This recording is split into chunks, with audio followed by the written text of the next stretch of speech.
าวเขียวเปื่อไปซื้อกีตาร์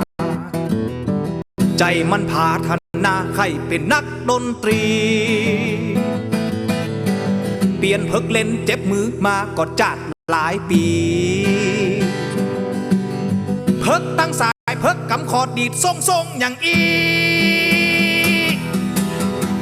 บางวันก็มีบาดินกี่ก้อมขวางมาซอกหาเพื่อนเล่นเบสเอามาเล่นตัวกันเปื่อนกีตาร์แฮมอันดีดเดี่ยวสุดลีลาจวนคนตีกองแอวมาตีจาดเข้าขามือออแกนกับไปลูกจางวงแห่เปิ้นมาเขมือกองปูจาตีกองชุดมันมา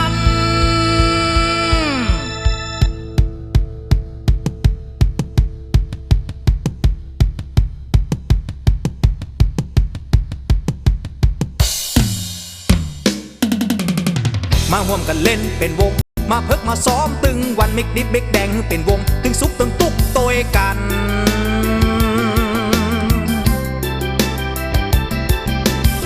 กึดให้เป็นศิลปินได้ออกเทปที่ไฟฝันมาปากันฮัดเขียนเพลงเขียนคว้างเป็นร้อยเป็นปา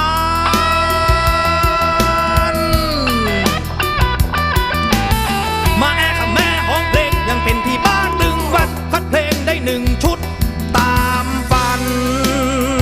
กึดว่ามวนงานเนี่ยจนสุดปัญญา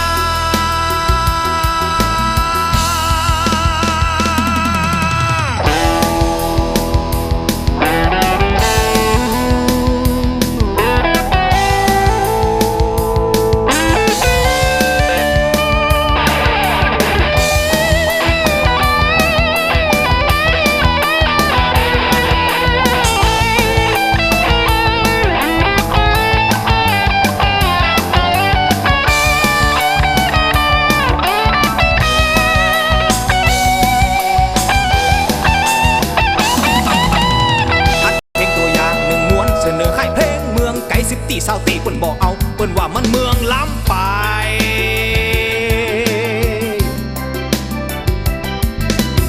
ฟังบอกหูเรื่องหูลาวตึงบอกเข้าอกเข้าใจกึดว่าจะแปลงขายคนเดียวสตางค์เธออยู่ตังใด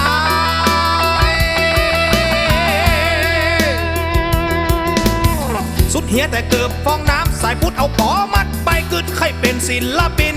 ยังไก